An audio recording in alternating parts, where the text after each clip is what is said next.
Hey everyone, how are you all of you. तो बच्चों, आज लेसन नंबर 16 हम शुरू करेंगे अपने व्याकरण में और हमारे पाठ का नाम है अनुच्छेद पठन व लेखन। अनुच्छेद का मतलब होता है पैराग्राफ, ठीक है, यानी कि जो पूरा पैराग्राफ होता है उसको पढ़ना और उसको लिखना आज हम इस लेसन में सीखेंगे। तो चलिए शुरुआत करते हैं। गोपी, क्या तुम्हें अनुच्छेद आता है? हाँ मिट्ठू, मुझे अनुच्छेद आता है। आओ मैं तुम्हें अनुच्छेद पढ़कर सुनाता हूँ। तो चलिए पढ़ते हैं अनुच्छेद आगे। पहला हमारा अनुच्छेद दिया है हमारा राष्ट्रीय ध्वज, यानी कि अवर नेशनल फ्लैग। हमारे इसका नाम है हमारा राष्ट्रीय ध्वज। पढ़ते हैं। हमारे राष्ट्रीय ध्वज का नाम तिरंगा है। तिरंगा कहते हैं जो हमारा ध्वज है। इसमें 3 समांतर पट्टियां हैं। ये जो 3 पट्टियां हैं ये बिल्कुल बराबर बराबर हैं, जो अलग अलग रंगों की हैं। पहली केसरिया, दूसरी सफेद, तीसरी हरे रंग की। सबसे ऊपर केसरिया रंग की है, बीच में सफेद रंग की पट्टी है और सबसे नीचे हरे रंग की पट्टी है। इसलिए इस ध्वज को तिरंगा कहते हैं, क्योंकि इसमें 3 रंग हैं, जिसके कारण हम ध्वज को हम तिरंगा भी कहते हैं। सफेद पट्टी के बीचों बीच एक गोल सा चक्र भी है यहाँ पे, ये रहा, और जिसके बीच में कितनी तीलियां हैं? 24 तीलियां होती हैं। चक्र के बीच में आपने देखा है ना, जो तीलियां होती हैं वो गिनती में 24 होती हैं। तिरंगा हमारे देश की शान है, हमें अपने तिरंगा का सम्मान करना चाहिए। ठीक है, ये था हमारा राष्ट्रीय ध्वज अनुच्छेद। अब दूसरा पढ़ते हैं। दीपावली। दीपावली अभी गई है बच्चों, तो इसी से संबंधित है ये। दीपावली हिंदुओं का प्रमुख त्योहार है। हिंदुओं के द्वारा मनाए जाने वाले सभी मुख्य त्योहारों में से एक है दीपावली। इसे प्रकाश का त्योहार भी कहते हैं, यानी कि फेस्टिवल ऑफ लाइट्स भी कहते हैं। दीपों का त्योहार यह प्रत्येक वर्ष अक्टूबर या नवंबर के महीने में मनाया जाता है। प्राचीन मान्यता के अनुसार इस दिन भगवान श्री राम 14 वर्ष का वनवास बिताकर अयोध्या वापस लौटे थे, जिसके कारण अयोध्या वासियों ने इस दिन क्या करा था? अयोध्या नगरी में घी के दीपक जला के अपनी खुशी प्रकट करी थी, भगवान राम के आने की खुशी में। ठीक है, और पूरे नगर में घी के दिए जलाए थे लोगों ने, ढोल नगाड़े बजाए थे और मिठाइयां बांटकर एक दूसरे को बधाई दी थी। इस दिन हम भी अपने घरों व दुकानों की साफ सफाई करते हैं और उसमें दिए, मोमबत्ती व झालर आदि जलाते हैं। भाई यही होता है दीपावली पे, जो भी हमारा काम की जगह होती है वहां पे अपने घरों में भी साफ सफाई करते हैं लोग बहुत समय पहले से, और झालरें वगैरह लगाते हैं, दिए लगाते हैं, मिठाइयां बांटते हैं एक दूसरे को, पटाखे जलाते हैं और रात में लक्ष्मी गणेश जी की विधि विधान से पूजा करते हैं। यही होता है भाई दिवाली पे, हम सभी को पता है। तो ये था हमारा दिवाली था हमारा। अब हमारा अगला अनुच्छेद है कंप्यूटर। कंप्यूटर पढ़ेंगे। क्या है कंप्यूटर? एक बहुत ही महत्वपूर्ण व उपयोगी मशीन है, बहुत ही इंपॉर्टेंट है और बहुत हेल्पफुल है हम सभी के लिए। इसमें टीवी के आकार का एक मॉनिटर होता है, जैसे कंप्यूटर की स्क्रीन होती है ना, उसको मॉनिटर बोलते हैं। छोटे बॉक्स के आकार का एक सीपीयू होता है और अंग्रेजी के अक्षरों व संख्याओं के बटनों से भरा हुआ एक कीबोर्ड भी होता है। आपने देखा है ना, कीबोर्ड होता है, मॉनिटर होता है, सीपीयू होता है, और क्या होता है साथ में? और चूहे के आकार का एक माउस भी होता है। माउस हमें पता है ना, वो जो माउस जिससे हम काम करते हैं, क्लिक करते हैं, वो। कंप्यूटर से हम बहुत सारी जानकारी प्राप्त कर सकते हैं। इसके द्वारा हम बहुत से काम कर सकते हैं। इस पर हम गाने भी सुन सकते हैं, गेम खेल सकते हैं, चित्र भी बना सकते हैं, और ईमेल के द्वारा हम एक स्थान से दूसरे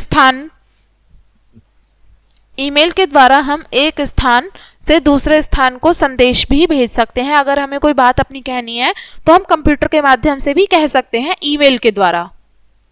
इंटरनेट के द्वारा हम छोटी से छोटी, बड़ी से बड़ी जानकारी प्राप्त कर सकते हैं। आजकल सभी जगह कंप्यूटर का प्रयोग होने लगा है, जैसे स्कूलों में, अस्पताल में, बैंक में, सरकारी और गैर सरकारी कार्यालयों में, सभी जगह पे कंप्यूटर का इस्तेमाल होता है। आगे पढ़ेंगे। हमारा अनुच्छेद है हमारे कक्षा अध्यापक, यानी कि हमारे क्लास टीचर। आगे देखें क्या है इसमें। हमारे कक्षा अध्यापक का नाम श्री मदन मोहन शर्मा है। कौन है कक्षा अध्यापक? मदन मोहन शर्मा। वे हमें हिंदी पढ़ाते हैं। वे कक्षा के सभी विद्यार्थियों से प्यार करते हैं।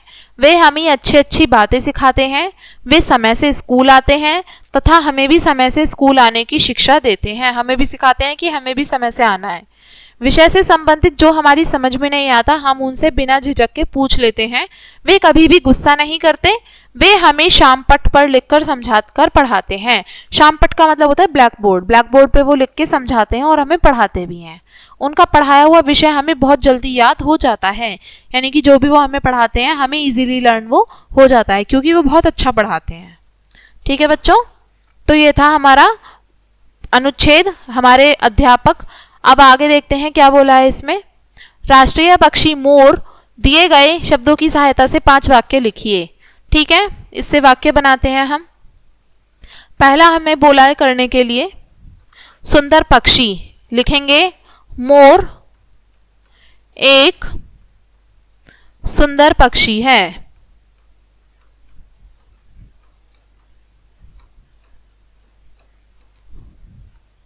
मोर की नीली गर्दन होती है।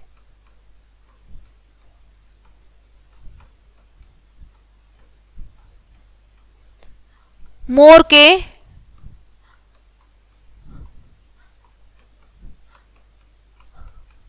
रंग बिरंगे पंख भी होते हैं।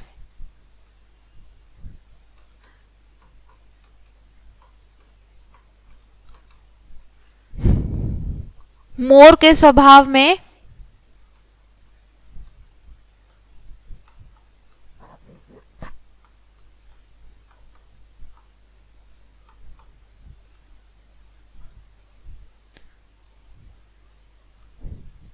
साहस होता है।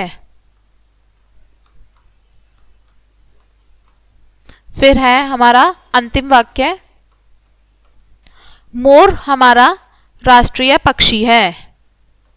मोर हमारा राष्ट्रीय पक्षी है। ठीक है बच्चों, तो ये हुए मोर से संबंधित हमारे 5 वाक्य। अगले प्रश्न में देखते हैं, मेरा घर, दिए गए शब्दों की सहायता से वाक्य लिखिए। चलिए लिखते हैं। पहला हमें शब्द दिया है साफ सुथरा घर। मेरा घर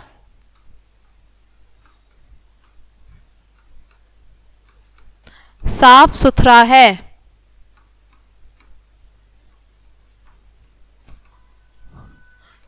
मेरे घर में दादा दादी रहते हैं।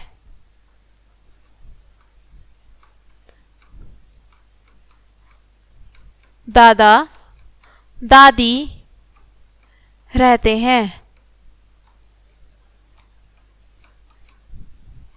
फिर है, मेरे घर में माँ पिताजी भी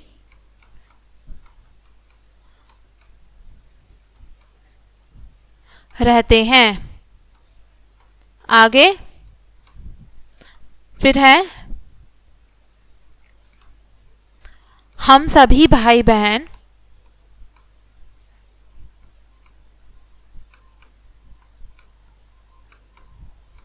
अत्यंत प्रेम से रहते हैं।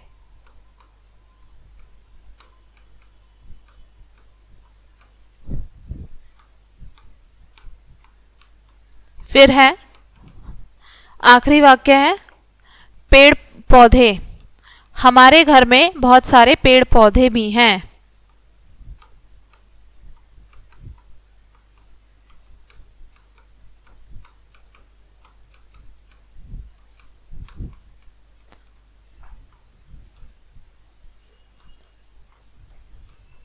The last sentence is हवादार, मेरा घर हवादार है। ठीक है, तो ये हुए हमारे कुछ वाक्य जो हमने इन शब्दों की सहायता से बनाए। हमने 6 वाक्य बनाए इसमें। तो बच्चों आगे का प्रश्न देखते हैं। आगे बोला है, मेरी माँ दिए गए स्थान पर अपनी माँ का चित्र चिपकाएं तथा शब्दों की सहायता से उनके बारे में 7-8 वाक्य लिखें। यहाँ पे आपको अपनी माता जी का चित्र लगाना है, पिक्चर फोटो लगानी है, और फोटो लगाने के बाद में आपको यहाँ पे 7-8 वाक्य लिखने हैं अपनी माता जी के ऊपर, और वो आपको ये आप खुद से करोगे एक क्वेश्चन। ठीक है, जैसा मैंने आपको अभी ऊपर सिखाया सेम आप वैसे ही करोगे, और इसमें अपनी मदर से रिलेटेड जो भी सेंटेंसेस हैं वो आप बनाओगे। और बच्चों चलिए इस वीडियो को यहीं पे एंड करेंगे इसी लेसन के साथ में। इसमें हमने बहुत सारी चीज़ें जानी बच्चों, बहुत सारा सब कुछ हमने इन्फॉर्मेशन कलेक्ट करी। किस चीज़ से रिलेटेड? अनुच्छेद से संबंधित। इसमें हमने अनुच्छेद पढ़े भी, अनुच्छेद मैंने लिख के भी दिखाया आपको। तो मैं आशा करती हूँ अब आपको अनुच्छेद पढ़ने और अनुच्छेद लिखने दोनों आ गए होंगे। तो इसको हम यहीं पे एंड करेंगे इसी पार्ट के साथ में। And thanks for watching this video.